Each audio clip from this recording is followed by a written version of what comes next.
नमस्कार, बुलेटिन में आपका स्वागत है और मैं हूं आपके साथ रितेश कुमार गौतम और बात करेंगे देवभूमि उत्तराखंड की खबरों की। मुख्यमंत्री पुष्कर सिंह धामी बिहार के पटना स्थित गांधी मैदान में नवनिर्वाचित सरकार के शपथ ग्रहण समारोह में शामिल हुए, जहां उन्होंने नवनिर्वाचित मुख्यमंत्री और मंत्री परिषद को बधाई दी और बिहार की प्रगति एवं उज्जवल भविष्य की शुभकामनाएं दी।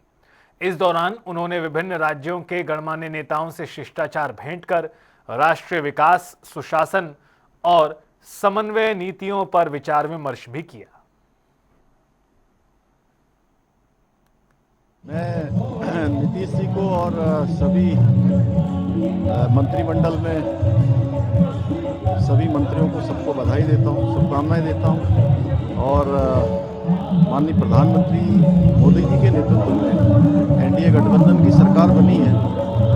विकास जो तेजी से आगे बढ़ा है उसको और तेज गति प्राप्त हो, क्योंकि पूरे देश में आज एक नया कल्चर पैदा हो गया है प्रधानमंत्री मोदी जी के नेतृत्व में। जहां भी डबल इंजन की सरकारें बन रही हैं वो सुशासन स्थापित कर रही हैं, विकास स्थापित कर रही हैं, पारदर्शिता के मानकों पर चलते हुए नित नए नए आयामों को स्थापित करने का काम एनडीए गठबंधन और डबल इंजन की सरकारें कर रही हैं। बिहार में क्योंकि जिस अपेक्षा से, आशा से बिहार की जनता ने यहाँ पर प्रचंड बहुमत की सरकार बनाई है, उसी प्रचंड गति से बिहार का विकास भी आगे बढ़ेगा।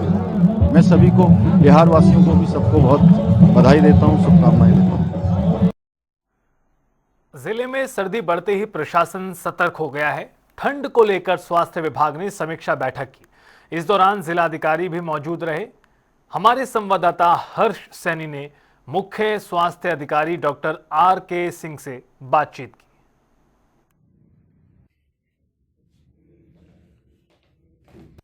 लगातार मौसम में होते परिवर्तन को देखते हुए हरिद्वार जो स्वास्थ्य विभाग है वो लगातार लोगों से जागरूक रहने की अपील कर रहा है।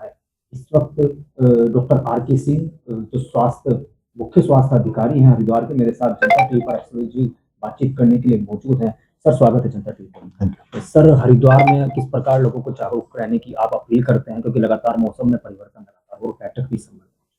ठीक है, सबसे पहले तो मैंने अपने जितने भी इंचार्ज हैं PSC के, उनको निर्देशित कर दिया है कि जो आने वाला समय है उससे शीतलहरी का प्रकोप हो सकता है। उस संबंध में जिला प्रशासन, जिला डीएम सर के अध्यक्षता में मीटिंग हो चुकी है, सभी डिपार्टमेंट की आपसी समन्वय बैठक हो चुकी है। हमारे स्तर से भी ऑलरेडी निर्देशित किया जा चुका है और आम पब्लिक से भी मैं यही अनुरोध करूंगा, यदि ज़्यादा ठंड पड़ रही है तो अपने हिसाब से गर्म कपड़ों का यूज करें और गर्म कपड़े पहन के निकले। सर, अन्य किसी प्रकार की सावधानियां जो बरतनी चाहिए इस तरह के? देखिए, मेरा तो अपना मानना है कि पानी जो है थोड़ा सा गुनगुना करके अगर लोग यूज करें तो उससे गले की खराश नहीं होगी। अननेसेसरी कोई इस तरीके का रिएक्शन, गले में जो दर्द होता है नॉर्मली ठंड से वायरल फीवर होने के चांसेस ज़्यादा होते हैं। एक बार सीजन स्टेबलाइज हो जाएगा तो फिर ये सब चीज़ें दूर हो जाएगी। सर, जो छोटे बच्चे होते हैं, आप कह सकते हैं कि स्कूली छात्र होते हैं, उन्हें किस प्रकार आप जागरूकता देंगे? देखिए, सभी लोग पूरी तरीके से गर्म कपड़ों का यूज करेंगे और स्कूल प्रशासन ऑलरेडी इनके लिए ब्लेजर, फुल स्वेटर्स ऑलरेडी कर देता है, सब बच्चे सॉक्स पहन के जाएं और हर चीज़ की व्यवस्था स्कूल भी करता है और हमारे स्तर से भी सबसे यह अनुरोध रहेगा। ये तो डॉक्टर आर.के. सिंह मुख्य स्वास्थ्य अधिकारी हरिद्वार हमारे साथ एक्सपर्ट जी बातचीत कर रहे थे, जिन्होंने स्पष्ट रूप से बताया किस प्रकार लोगों को जागरूक रहना चाहिए। सभी के साथ मैं सैनी, जनता टीवी हरिद्वार। देवभूमि उत्तराखंड की राजनीति में गर्माहट बढ़ाते हुए यूकेडी की केंद्रीय महामंत्री किरण रावत ने बीजेपी पर तीखा हमला बोला। साथ ही कहा कि राज्य निर्माण के मूल उद्देश्य रोजगार, स्वास्थ्य, शिक्षा, राजधानी गैरसैंण, भू कानून और पलायन जो अब भी अधूरे हैं। रावत के अनुसार पहाड़ों का अस्तित्व संकट में है और इसी वजह से यूकेडी आंदोलन तेज कर रही है।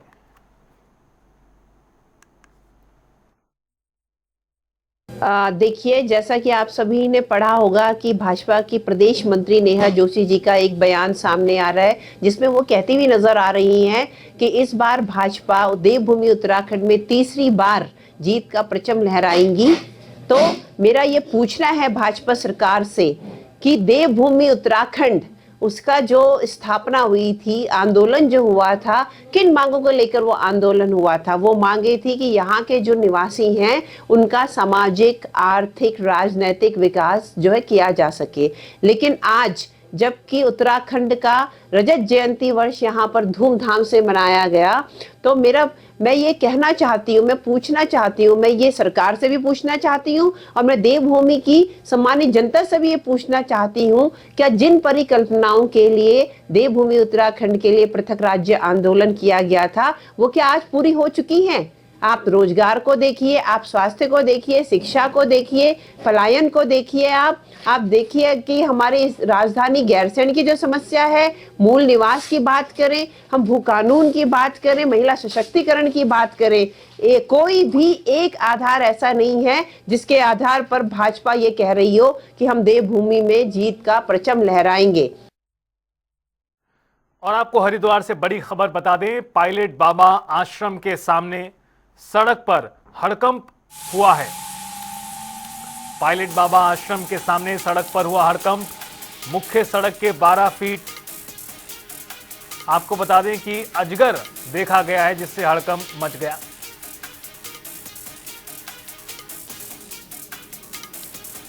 अजगर देखकर लोग डर गए।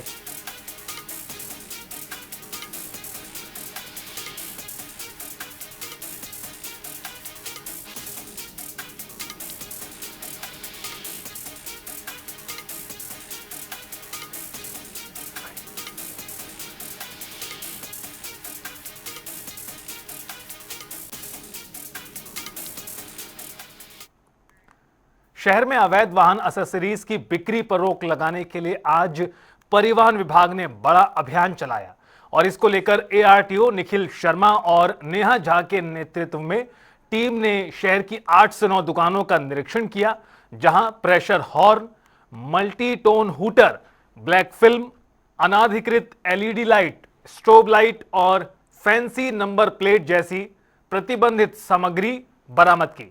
इस कड़ी में अधिकारियों ने दुकानदारों को तत्काल नियमों का पालन करने के सख्त आदेश दिए।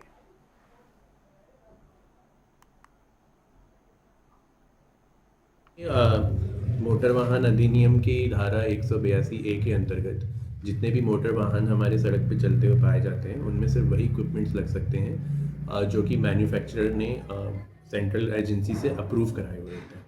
लेकिन ऐसा इन्फोर्समेंट के दौरान भी और कई तरह से शिकायतें भी आ रही थी कि बहुत सारी वाहनों में प्रेशर हॉर्न लगे हैं या अवैध तरीके से हूटर लगे हुए हैं, फ्लैश लाइट्स लगी हुई हैं, जिससे कि माननीय उच्चतम न्यायालय और माननीय उच्च न्यायालय ने भी समय समय पर ये आदेशित किया जाता रहता है उनके द्वारा भी कि इस तरह के हूटर और प्रेशर हॉर्न वगैरह जो हैं वो निकलवाए जाएं। उसी के क्रम में जो यहाँ पे सिंहद्वार के पास में एक मार्केट है जहाँ पे कार एक्सेसरीज़ का काफ़ी ज़्यादा व्यापार होता है, वहाँ पे हमने औचक निरीक्षण किया। कम से कम 8 से 9 जो ऐसी दुकानें थी वहाँ पे निरीक्षण किया गया और इस तरह के जहाँ पे भी इक्विपमेंट्स पाए गए हैं जो कि मानकों के अनुरूप नहीं थे या नहीं लग रहे हैं, उनको जब्त किया गया है। उनका अलग से निरीक्षण किया जाएगा और जो भी मानकों के अनुरूप होंगे सिर्फ वही जो इक्विपमेंट्स हैं वो विक्रेताओं को लौटाए जाएंगे।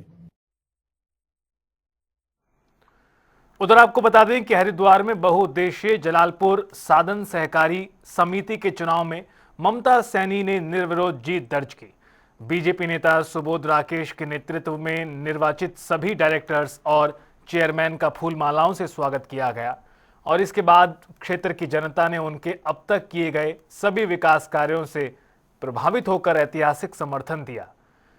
तो वही लोगों का कहना है कि जीत विकास, पारदर्शिता और भरोसे की जीत है।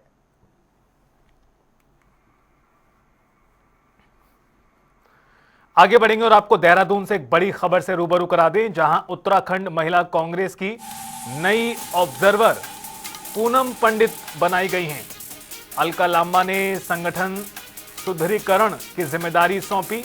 इंदिरा भवन दिल्ली में हुई महत्वपूर्ण मुलाकात। महिला कांग्रेस में बड़ा बदलाव, नेतृत्व ने जताया भरोसा पूनम पंडित पर और इस नई नियुक्ति से पार्टी में उत्साह और उम्मीदें बड़ी हैं। तो ये बड़ी खबर, बड़ी जानकारी उत्तराखंड महिला कांग्रेस पार्टी से जुड़ी हुई। अलका लांबा से मुलाकात की तस्वीर आपको दिखा रहे हैं पूनम पंडित की। महिला कांग्रेस में बदलाव से उत्साह की उम्मीद। खबर हल्द्वानी से, जहां जिलाधिकारी ने कैंप कार्यालय में जिले के अधिकारियों और निकायों की बैठक की और इस दौरान बैठक में स्वच्छता सर्वेक्षण में निकायों के बेहतर प्रदर्शन किए जाने और शीतकालीन तैयारी को लेकर अधिकारियों को दिशा निर्देश दिए। साथ ही कहा कि सभी निकाय अपने क्षेत्र को स्वच्छ बनाएं और स्वच्छता के मानकों की पूरी तैयारी करें। इसके अलावा कूड़ा निस्तारण में भी निकाय पूरी तरह ध्यान दें। आज जो है नगर निगम और जितनी नगर पालिकाएं नगर पंचायत हैं उनके अधिकारियों से यहाँ बैठक की गई। नगर की जो स्वच्छ भारत मिशन की जो रैंकिंग होती है, ऑल इंडिया रैंकिंग, उसमें सुधार के लिए स्वच्छ भारत मिशन की जो गाइडलाइंस हैं उसमें सॉलिड वेस्ट मैनेजमेंट की क्या स्थिति है, लीगेसी वेस्ट का निस्तारण किस तरीके से किया जा रहा है, और जो मुख्य मार्ग हैं, पार्किंग है, कम्युनिटी सेंटर्स हैं, नगर पालिका के दफ्तर हैं, रेलवे स्टेशन है, बस अड्डे हैं, और जो बाज़ार है उसके अलावा नदी किनारे या शहर के प्रवेश द्वार पर, तो इस कूड़े को किस तरीके से ये रोज़ दैनंदिन रूप से सफाई करेंगे, इसके लिए उन लोगों को कहा है कि निर्धारित कार्य योजना के अनुसार काम करेंगे। विंटर सीजन में अभी इस बार जो वेदर की फोरकास्ट है उसके हिसाब से अनुमान लगाया जा रहा है कि शीत बढ़कर आएगा, तो जो रैन बसेरे हैं उनके रखरखाव, उनमें जो बेसिक एमिनिटीज़ हैं उनको दुरुस्त रखने के लिए कहा गया है, और जो चौराहों पर अलाव जलाना है, जो बेसहारा और जो निराश्रित लोग हैं, किसी के साथ सर्दी की वजह से कोई दुर्घटना न हो, तो इस व्यवस्था में उन लोगों को पहले से सतर्क रहने को कहा गया है। हरिद्वार में 2027 अर्ध कुंभ को लेकर साधु संतों में असहमति नजर आ रही है। बता दें कि भारत साधु समाज की बैठक में संतों ने अर्ध कुंभ को पूर्ण कुंभ की तरह पेश करने के प्रयास का तीखा विरोध किया। बड़ा अखाड़ा के महामंडलेश्वर स्वामी रूपेंद्र प्रकाश महाराज ने कहा कि कुंभ से जुड़े निर्णय संत समाज का अधिकार है, सरकार केवल व्यवस्थाओं की जिम्मेदार है। तो वहीं जूना अखाड़ा ने भी इसे परंपरा विरोधी बताया। तो ये अर्ध कुंभ को पूर्ण कुंभ करने की क्या मतलब है? कोई औचित्य नहीं है। ये वास्तव में केवल हिंदू समाज के साथ छलावा है, धोखा है, क्योंकि उसी दौरान 2 कुंभ और लगते हैं। उज्जैन में लगता है और नासिक में लगता है। तो आप ये बताइए, जहाँ से उठा करके हर 1 महीने बाद 15 दिन बाद वहाँ दूसरी जगह लाए जाएंगे। ये पूर्ण कुंभ के नाम से केवल जनता को बहका रहे हैं और सरकारी पैसे का घोलमोल करने की योजना है, जैसे पिछले कुंभ में की। क्योंकि मैं आपको जानकारी दे दूं, पूर्ण कुंभ कराने के लिए सारा देश तैयार था, अच्छी तरह कराने को तैयार था, और योगी जी ने कुंभ से पहले कुंभ जो लगता है वृंदावन में, वो कोरोना में पूर्णतः संपन्न कराया, और यहाँ सब लोग कोरोना की टेस्टिंग करके आने को तैयार थे। लेकिन बिल्कुल ऐन मौके पर कुंभ को रोका गया, हिंदुओं के साथ दुर्व्यवहार किया गया। ये इस बार हम किसी भी कीमत पर सरकार का दुर्व्यवहार, प्रशासन का दुर्व्यवहार नहीं होने देंगे। देखिए, ये सरकार को कोई अधिकार नहीं है परंपराओं को ध्वस्त करने का। जो भी परंपराएं हैं, जो पूर्ण रूपेण ऐसी संस्थाएं हैं जिनका काम संतों की संस्थाओं में दखल अंदाजी करने का नहीं है, शासन और प्रशासन का जो काम है वो शासन प्रशासन करे, और जो संतों का काम है, जो संतों की व्यवस्थाएं हैं जो अनादिकाल से चली आ रही, उसमें कोई इंटरफेरेंस बिल्कुल भी संत समाज बर्दाश्त नहीं करेगा। उसके लिए हम सब लोग सरकार के साथ बैठेंगे और इस कुंभ को जो पूर्ण कुंभ जैसा, क्योंकि पेशवाई और धर्म ध्वजा महत्वपूर्ण होती है, जिस भी अखाड़े की धर्म ध्वजा लगती है 13 के 13 अखाड़ों की, उस धर्म ध्वजा के नीचे ही पेशवाई निकलती है, शाही स्नान होते हैं। हरिद्वार के लक्सर में पकड़े गए साइबर ठगी रैकेट के सरगना सौरभ की जड़ें इंटरनेशनल नेटवर्क तक जुड़ी मिली हैं। उसके फोन से पाकिस्तान, बांग्लादेश, सऊदी और इंडोनेशिया के 8 नंबरों पर नियमित चैट और कॉलिंग रिकॉर्ड बरामद किया गया है। साथ ही पिछले 1 साल में उसके खाते में 70 लाख रुपए और साथ ही आकाश के खातों में 14 लाख रुपए का लेन देन सामने आया है। तो वहीं एसटीएफ इंटरनेशनल लिंक सहित पूरे नेटवर्क की गहराई से जांच कर रही है। देखिए, ये थाना लक्सर में एक व्यक्ति के संदिग्ध लेन देन को लेकर गहन जांच हुई थी। जांच के बाद जो संदिग्धता थी उसमें अनियमितता की पुष्टि हुई और इलीगल ट्रांजैक्शन उन अकाउंटों में थे, तो उस आधार पर थाना लक्सर में एक एफआईआर दर्ज हुई जिसमें एक व्यक्ति को पकड़ा गया है। उससे एसटीएफ और जो हमारी ज़िले की पुलिस है वो प्रॉपर पूछताछ कर रही है, कौन लोग हैं, कहां से पैसा आ रहा, किस मकसद से आ रहा। और अभी फ़िलहाल प्रथम दृष्टया ये तय है कि साइबर क्राइम में वो नंबर या वो अकाउंट यूज हो रहे हैं। बाकी इन्वेस्टिगेशन चल रहा है, जो इसमें और कितने लोग हैं, क्या है इस चेन में, जितनों का भी इन्वॉल्वमेंट होगा उनके खिलाफ कार्रवाई की जाए। उसमें शायद मोर्फ किया हुआ नंबर था, अब वो विवेचना का पार्ट है। अनियमितता की पुष्टि हुई, इलीगलिटी की पुष्टि हुई है, बाकी भी इन्वेस्टिगेशन में अभी इसको प्रूव किया जाए। रुड़की में परिवहन विभाग ने फर्जी और बिना अनुमति बनाई जा रही नंबर प्लेट पर सख्त दिखाते हुए छापेमार कार्रवाई की। एआरटीओ एल्विन रॉक्सी के नेतृत्व में चौपाटी बाजार क्षेत्र में दुकानों की जांच की गई, जहां अनाधिकृत नंबर प्लेट तैयार होते मिले। टीम ने कई प्लेट जब्त कर दुकानदारों को कड़ी चेतावनी दी।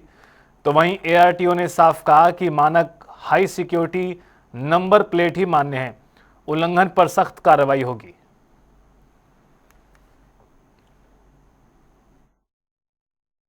काफी दिनों से फर्जी नंबर प्लेट की शिकायतें हमें मिल रही थी और अक्सर देखा भी जा रहा है कि लोग नंबर प्लेट बनाकर और उनके चालान दूसरे के नाम पे होते जा रहे हैं। तो ये जो सारे दुकानें हमने आज चेक करी है, सारे अनाधिकृत रूप से नंबर प्लेट बना रहे थे, जिसकी हमें सूचना मिली थी।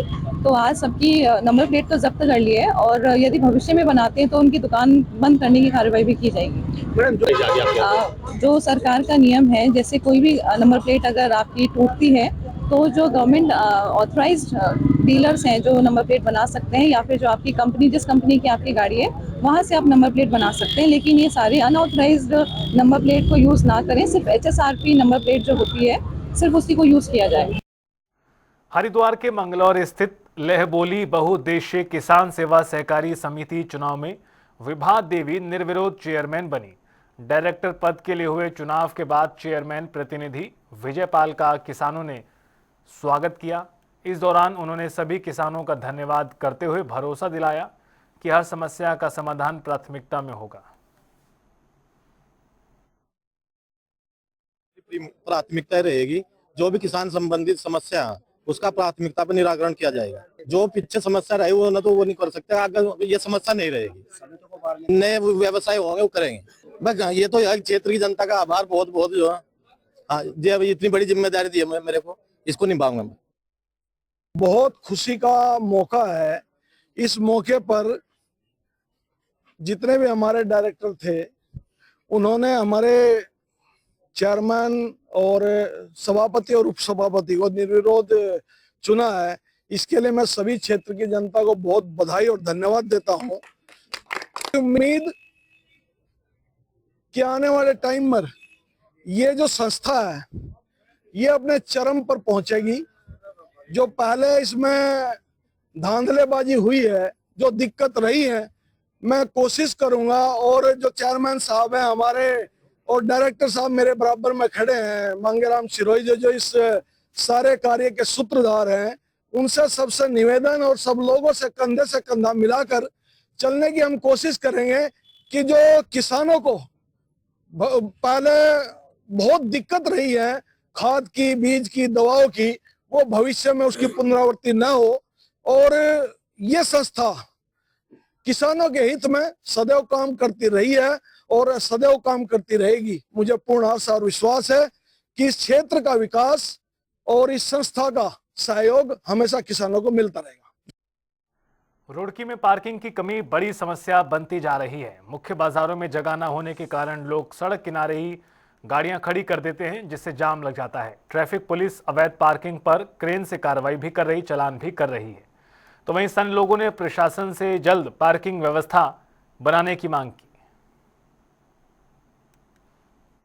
छोटे छोटे पार्किंग स्थल जगह जगह बनाए और इसमें एचआरडीए और जो जॉइंट मजिस्ट्रेट रुड़की हैं उनके द्वारा एक बैठक अभी की गई है, जहाँ पर विभिन्न ऐसी कॉलोनीज़ के बीच में या मेन हाईवे मार्केट्स के बीच में ऐसे एरिया आइडेंटिफाई कर लें जहाँ पर छोटी पार्किंग्स बनाई जाए और उन पार्किंग्स में प्रॉपर उनका संचालन करें ताकि व्हीकल्स को रोड पे ना खड़ा होना पड़े।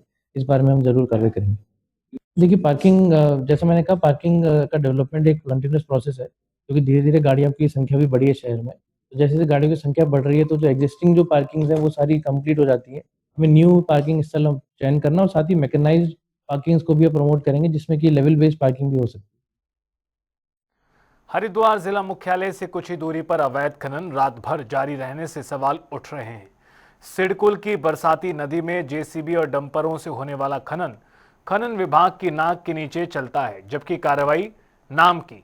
हालांकि अधिकारी रोज इसी मार्ग से गुजरते हैं, फिर भी मशीनों की आवाज अनसुनी रह जाती है। हमारे द्वारा अभी कुछ दिन पहले यहाँ स्टेट नदी के अंदर एक डंपर, 2 ट्रैक्टर ट्रॉली और पिछले बीती रात संडे में भी हमारे द्वारा एक ट्रैक्टर पकड़ा गया था। सबूर में लंढोरा साइड में जेसीबी के चालान किए गए और उससे पहले क्या नाम हमारे द्वारा इसी महीने में महतौली के अंदर पोगलैंड तो उसको भी चालान किया गया, सीज की गई। स्टेट रोड में जब भी सूचना मिली है हमने 2 बार डंपर पकड़े हैं। अभी संडे को ही ट्रैक्टर ट्रॉली भी पकड़ा गया था, लेकिन भाग गई थी, मौके में मिल नहीं पाई थी। कल रात भी सूचना मिली थी लेकिन वो मौके से फरार हो गए थे। ना ऐसा कोई संज्ञान हमारे तो आया नहीं, लेकिन अगर कोई आएगा तो उस पर निश्चित तौर पर कार्रवाई की जाएगी। तो क्या नाम अभी कुछ दिन पहले हमने जो अतिक्रमण में ड्राइव कराई थी ना, वहाँ से वो मटेरियल उठा के हमने हमारा जो क्या नाम भवन बन रहा है ना वहाँ डलवाई थी। को क्यों जो अवैध भंडारण है उस पर पेनल्टी लगानी चाहिए, तो ओपन ऑप्शन होगा या तो फिर वैसे नीलामी होगी। हाँ, जब ड्राइव चली तो हमने उस पर कार्रवाई की थी, वो बार बार करते हैं, इसलिए एसडीएम साहब साथ मिलकर एक बार फिर से इस पर कार्रवाई करेंगे। फिलहाल इस बुलेटिन में इतना ही। आप देखते रहिए जनता टीवी।